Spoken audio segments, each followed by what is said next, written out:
آپ کو بتاتے چلیں کہ کراچی کے علاقے شاہراہ فیصل پر پولیس ہیڈ کوارٹرز پر ہونے والے حملے میں تمام 4 دہشت گرد مارے گئے ہیں۔ ایک دہشت گرد جو کہ خودکش حملہ آور تھا، اس نے خود کو دھماکے سے اڑایا ہے۔ حکام کے مطابق 2 پولیس اہلکاروں سمیت 3 افراد جاں بحق ہوئے ہیں، جبکہ 17 افراد زخمی ہیں، جنہیں قریبی جناح ہاسپٹل منتقل کیا گیا ہے۔ کراچی کے علاقے شاہراہ فیصل پر واقع صدر تھانے پر یہ واقعہ پیش آیا ہے۔ جمعے کی شام کو دہشت گردوں نے حملہ کیا اور اس حملے کو پسپا کرنے کے لیے SSU رینجرز اور دیگر فورسز کے جوانوں نے اس آپریشن میں حصہ لیا۔ آپ کو بتاتے چلیں کہ 3.5 گھنٹے سے تقریباً یہ آپریشن جاری رہا اور اس کے بعد اب اس عمارت کو کلیئر قرار دے دیا گیا ہے۔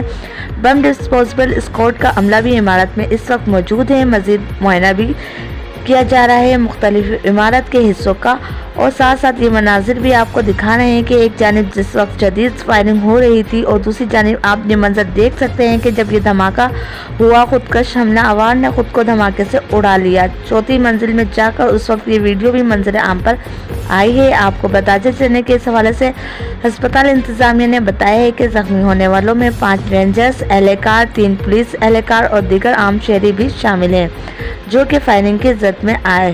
آپ کو ساتھ ساتھ یہ بھی بتاتے چلیں کہ کل 17 افراد ہیں جو کہ جناح ہسپتال کی ایمرجنسی میں منتقل کیے گئے ہیں۔ اس کے علاوہ جو مزید لیٹسٹ اپڈیٹ ہے وہ بھی آپ سے شیئر کریں گے۔ آپ کو بتاتے چلیں کہ تحریک طالبان کے حوالے سے بتایا جا رہا ہے اور غیر ملکی میڈیا کلیم کر رہا ہے کہ تحریک طالبان پاکستان نے اس حملے کی ذمہ داری قبول کی ہے۔